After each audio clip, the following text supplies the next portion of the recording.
Mahasiswa dari Universitas Jasa dengan terus satu Maret saya dari organisasi. Siang hari ini saya akan coba presentasikan mengenai negosiasi antar budaya. Menurut saya, negosiasi dari lepas dari misalnya perkembangan teknologi informasi dan komunikasi. Di samping itu, termasuknya bagian dari sumber lain, beda bahasa, dari lain berbeda. Sebenarnya, berbeda itu ada hambatan atau ada muncul dalam komunikasi tersebut. Bagi pelaku bisnis yang ingin mengembangkan dan memperluas ruang lingkup bisnis, kita tidak boleh hanya fokus pada satu negara atau daerah saja, namun juga perlu dikembangkan ke negara atau daerah lainnya. Untuk itu, kita perlu tadi bagaimana hubungan berinteraksi dalam bisnis yang memiliki bahasa tradisi kata ngomongnya. Oleh itu, kali ini saya akan mencoba memperhatikan negosiasi antar budaya secara keseluruhan. Ruang lingkup bahasan kita pada siang hari ini adalah yang pertama, pengertian dan konsep dasar negosiasi antar budaya. Lalu yang kedua, dimensi daya dalam negosiasi menurut Offset dan Hall. Dan yang ketiga, apa saja hambatan dan tantangan dalam proses negosiasi antar budaya. Pengertian dan konsep dasar negosiasi.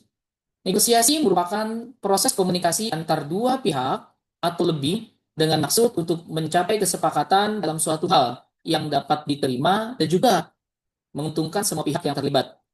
Ini menurut Helen Beresky 2011-164.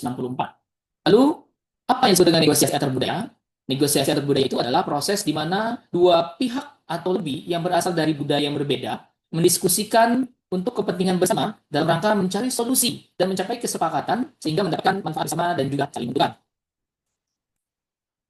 Negosiasi antar budaya dalam konteks organisasi biasanya terdapat dalam bisnis multinasional, kerjasama internasional, dan juga interaksi lintas budaya. Baik, itu dalam benak kita akan bertanya, mengapa negosiasi antar budaya ini? Di sini akan kita jabarkan pentingnya negosiasi antar budaya.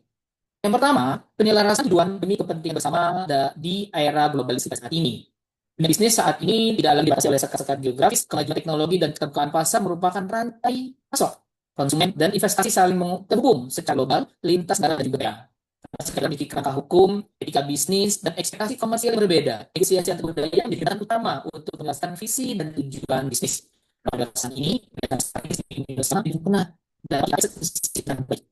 Yang kedua, kolaborasi multinasional untuk memperluas ekspansi dan berubah.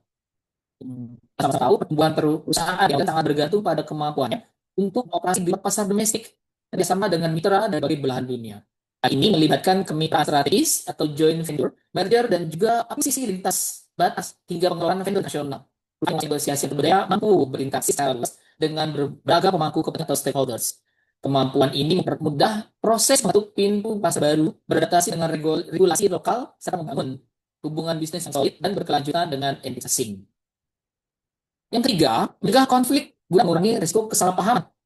Baik segala kerjasama internasional bukan sebab ketidakcocokan produk ataupun harga, baik cultural friction atau gesekan budaya, perbedaan gaya komunikasi, misalnya langsung dan tidak langsung, seringkali disalahartikan. Melalui pemahaman yang mendalam terhadap nilai-nilai yang dasar serta cara kerja bisnis, dapat mengidentifikasi potensi gesekan awal, makin adaptasi mengurangi risiko salah interpretasi yang dapat memicu konflik dingin, kebuntuan atau rusaknya hubungan kerjasama. Yang keempat, keunggulan kompetitif yaitu nilai tambah yang membedakan di pasar.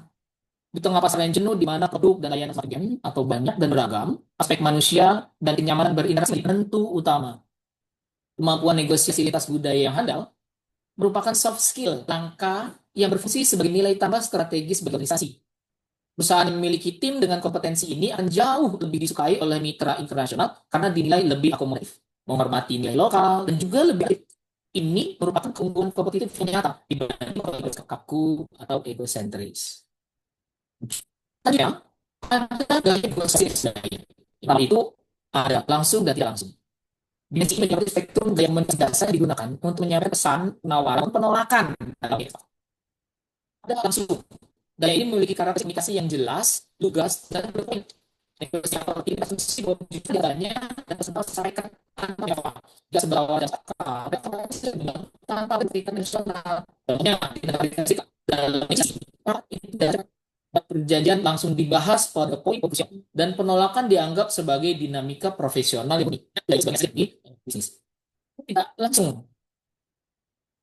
Negosiasi langsung ini karakteristiknya cenderung implisit, halus, dan sangat dipahami oleh budaya konteks tinggi.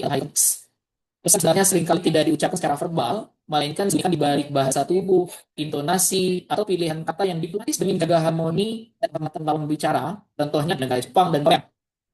Dinamika di negara tersebut, kami akan mempertimbangkannya, itu sering dibentuk halus dari penolakan. Membaca isyarat di teks kesepakatan menjadi keterampilan wajib pada gaya negosiasi yang tidak. Yang kedua, gaya negosiasi kompetitif dan kooperatif. Baik, yang ini mencerminkan pola mikir atau mindset dasar para negosiator mengenai orientasi dari hasil sebuah kesepakatan bisnis. Yang pertama, kompetitif. Paradigma utamanya adalah menang sendiri atau menggunakan pendekatan win-loss. Negosiator memandang proses perebutan sumber daya yang terbatas, di mana keuntungan maksimal bagi pihak mereka dan kekalahan bagi pihak lawan. Taktik yang digunakan cakup pembukaan harga jangkar atau anchoring yang sangat ekstrim dan sulit dalam memberikan posisi. Dinamika ada psikologis dan argumen dibangun agresif untuk dominasi. Yang kedua, paling utama adalah kita mencari solusi bersama dengan pendekatan atau win-win. Kedua belah pihak satu sama lain sebagai mitra. Di sini kedua belah pihak memandang sebagai mitra kolaborasi yang memecahkan masalah secara bersama. Fokusnya adalah memperbesar kue bisnis ya, dalam membaginya secara adil. Dinamika negosiasinya adalah terjadi pertukaran informasi yang transparan mengenai kebutuhan dan batasan masing-masing pihak agar tercapai solusi kreatif terintegrasi dan juga memuaskan kedua belah pihak. Gaya negosiasi selanjutnya yaitu gaya negosiasi orientasi hasil dan juga gaya negosiasi orientasi hubungan. Ini sebuah kesepakatan bisnis itu saja. Yang pertama orientasi kalau saya tujuh pada target bisnis dan hasil akhir. Bagi mereka, kesepakatan bisnis divalidasi oleh hukum kerja kertas, angka keuntungan, dan ketepatan pemenuhan tenggat waktu teknis. Kedekatan personal antar negosiasi sebagai hal sekunder yang tidak melalui spesialisme. Misalnya di negosiasinya adalah investasi di luar bisnis saat ini. Dimulai latihan langsung pada performa angka, waktu, dan juga proses. Jadi tidak berdelay. Lalu orientasi fokus utamanya di sini diletakkan pada kepercayaan atau trust relasi jangka panjang. Mereka ini pasti baik hanya bisa dibangun di fondasi rasa saling personal. Tidak formalitas organisasi. Jaminan sesungguhnya karena masih dibalik sebetulnya gaya orientasi bukan integrasi ya dalam dinamika negosiasi. Sebelum masuk ke sukses bisnis, misalnya di sini personal dan juga peran ada negosiasi monokronik dan juga polikronik. Jadi gimana sebuah budaya memandang lakukan perilaku selama sesi berjalan. Yang pertama, memiliki pandangan bahwa waktu berjalan secara linear dan karakteristik utama menggunakan satu waktu untuk stop. Waktu sangat amat sangat kurang. Waktu dianggap sebagai komoditas berharga yang tidak boleh dihambur-hamburkan. Time is money. Contoh, budaya dinamika negosiasinya adalah agenda rapat disusun sangat ketat, menit gangguan eksternal dihindari, dan keterlambatan beberapa menit saja sudah dianggap sebagai bentuk pelanggaran etika profesional yang amat sangat serius.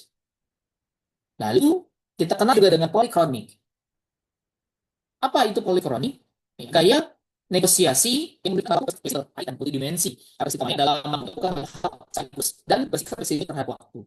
Fokus mereka bukan jarum jam, tidak, melainkan pada kualitas hubungan manusia atau penyelesaian aktivitas sedang berjalan.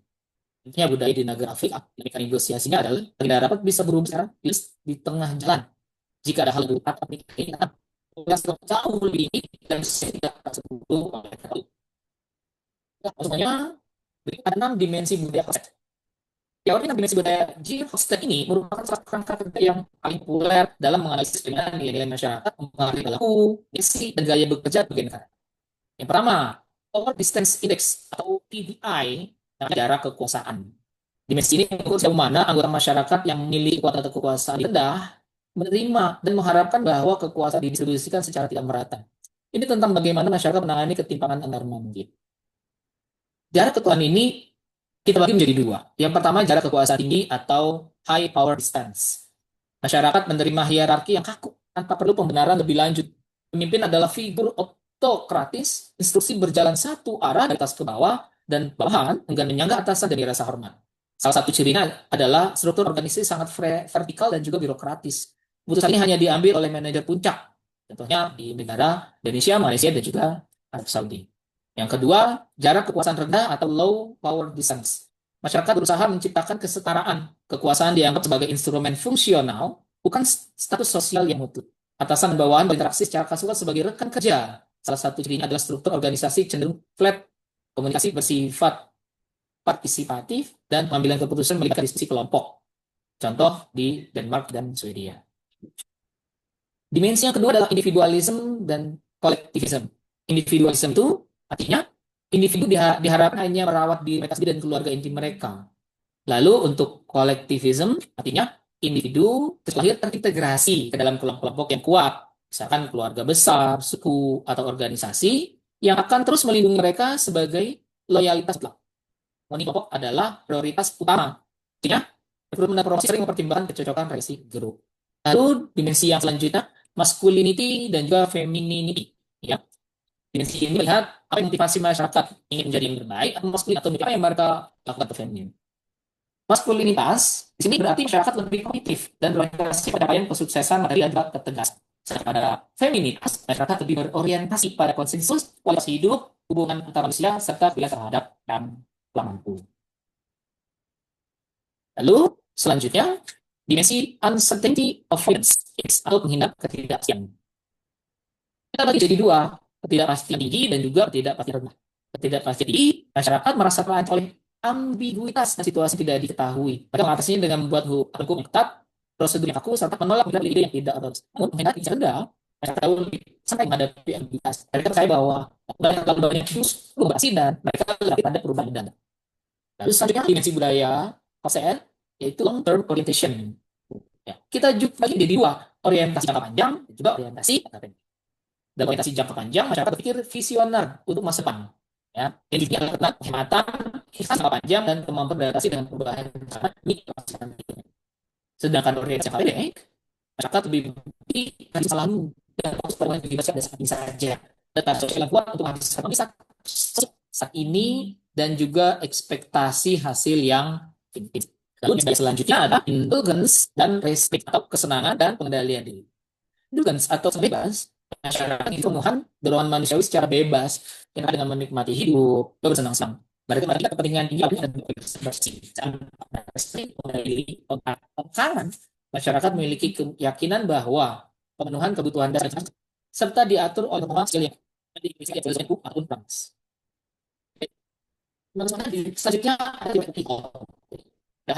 culture dan juga low-tech culture. Low-tech culture sifat implisit bergantung pada teks, hubungan, dan isyarat verbal. Itu bisa secara langsung. Contoh, ada di Cina, Arab, dan Indonesia. Teks komunikasi ini sifat eksplisit dan langsung dan pada kata secara jelas. Ya, pada kata secara event. Selanjutnya ada tentang hambatan dan tantangan negosiasi budaya. Mengenai negosiasi budaya, kita banyak sekali saling mengikat. Pertama, hambatan komunikasi perbedaan bahasa dan perbedaan komunikasi. Ya, ini bisa dan kita lebih karena to the point langsung jadi masalah. Soalnya negosiasi dari Jepang, cerita fungsi tidak harmoni. Kedua, perbedaan seksi dan adaptasi. Itu perbedaan cara yang fungsi dari sesuatu sesuatu. Isi detail yang rumit sebagai bentuk profesionalisme. Namun dari pihak tidak dalam proses kita tapi tidak itu ketiga adalah stereotip yaitu ada kelompok berbeda. Keempat, etnosentrisme adalah psikologis di mana seorang budaya orang lain menggunakan dalam budayanya sendiri. Ya, yang menganggap pilihannya sendiri adalah yang paling baik, paling benar juga. Contohnya, perusahaan multinasional melaksanakan sistem evaluasi kinerja standar mereka di seluruh dunia tanpa ada singgah. Ya, mereka menganggap kerja dari negara asal adalah yang terbaik. Ketika negosiasi dengan serikat kerja lokal yang menurut sistem tersebut, manajemen pusat untuk melakukan tidak cocok dengan budaya tempat. Hambatan dan tantangan yang kelima yang itu perbedaan bahasa dan menyampaikan Fungsi dan hari serta mengukur waktu lain beda. Lalu yang enam, berikan nilai, persepsi dan juga interpretasi. Yaitu itu dari benturan nilai seperti individualism dan kolektivisme serta perbedaan terakhir ini sampai nilai dasar aktif di balik negosiasi pun ikut bergeser. Dampak kegagalan dari negosiasi empat kami kelompokkan. Yang pertama, finansial. Kegagalan negosiasi budaya dapat mengakibatkan hilangnya peluang investasi yang berharga. Yang serta penurunan pendapatan yang signifikan bagi perusahaan.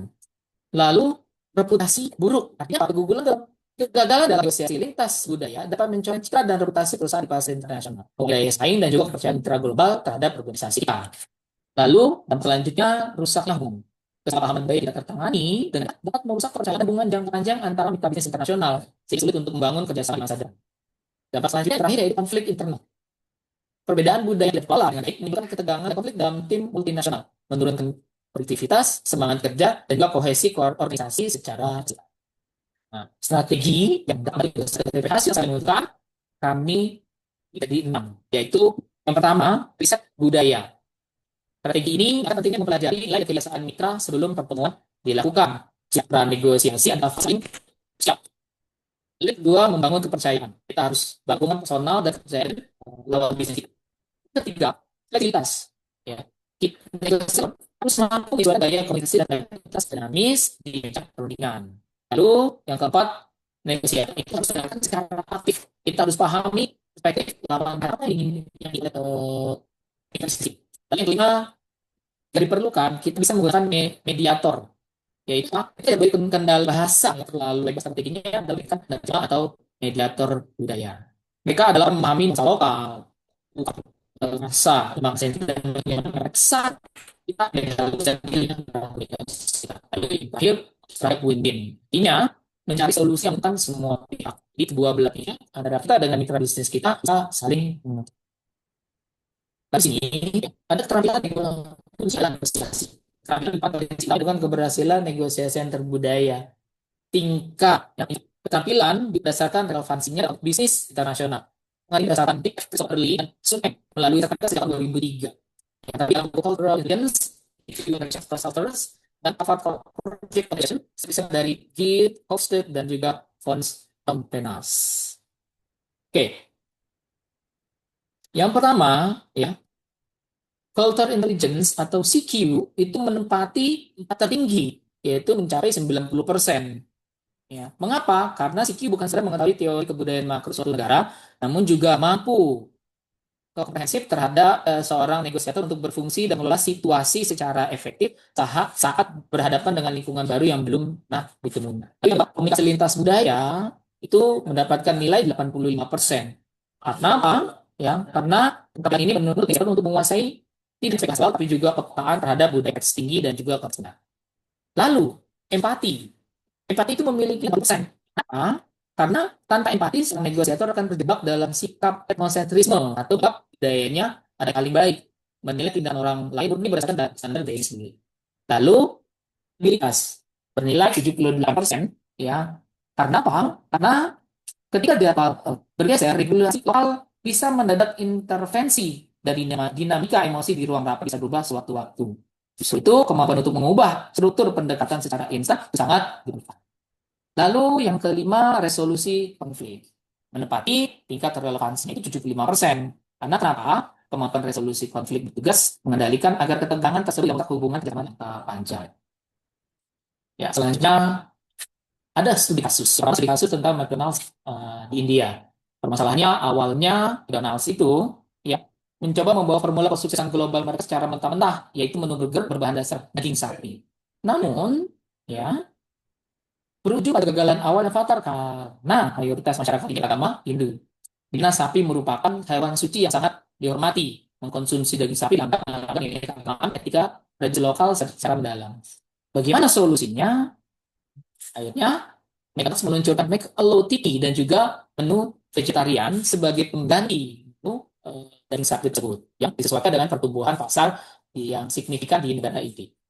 Pelajaran yang kita ambil adalah ya perusahaan multinasional tidak bisa bersikap etnosentris, tapi harus dapat menghormati pam lokal bukan hanya sekedar urusan etika, melainkan strategi bertahan hidup komersial. Lalu studi kasus kedua antara Sony dan Ericsson. Sony dan Ericsson merupakan dua perusahaan multinasional yang Sony berasal dari Jepang dan Ericsson Swedia. Namun, merger berhasil mereka lakukan melalui pelatihan kesadaran tentang budaya intensif. Kesuksesannya saling menghormati, komunikasi terbuka, dan juga pembentukan. Pelajaran yang dapat kita dapat adalah pelatihan lintas budaya, fasilitas integrasi yang baiklah teman-teman semuanya dapat ambil kesimpulan dari paparan di atas adalah negosiasi antar budaya yang berkaitan biasa yang membutuhkan pemahaman dalam nilai-nilai budaya untuk cara kemampuan beradaptasi dan saling memanfaatkan kesepakatan yang dicapai dalam kedua belah pihak. Lalu dua paham dalam negosiasi umum dan setiap budaya cara pandang nilai dari desain yang berbeda. Tiga, gunakan kerangka analisis dan assets dan juga teori Hopper yang merupakan alat bantu berguna untuk memahami perbedaan budaya secara sistematis dan objektif. Lalu, saya tersendiri seperti yang itu seperti antar kita sadari. Lalu, maka adaptif dan juga rescue. Karena dua tersebut dapat dicarikan di banyak kondisi dan ekspektasi budaya mitra dan itu faktor tertentu keberhasilan negosiasi. Semakin rescue, semakin mudah membangun kepercayaan. Lalu yang terakhir, win-win sebagai versi akhir. Bukan siapa yang menang, melainkan bagaimana kedua pihak merasa dihargai, dibutuhkan, serta kesepakatan saling hormat dan jauh akan lebih berlanjut. Demikianlah semuanya paparan kami tentang negosiasi antar budaya.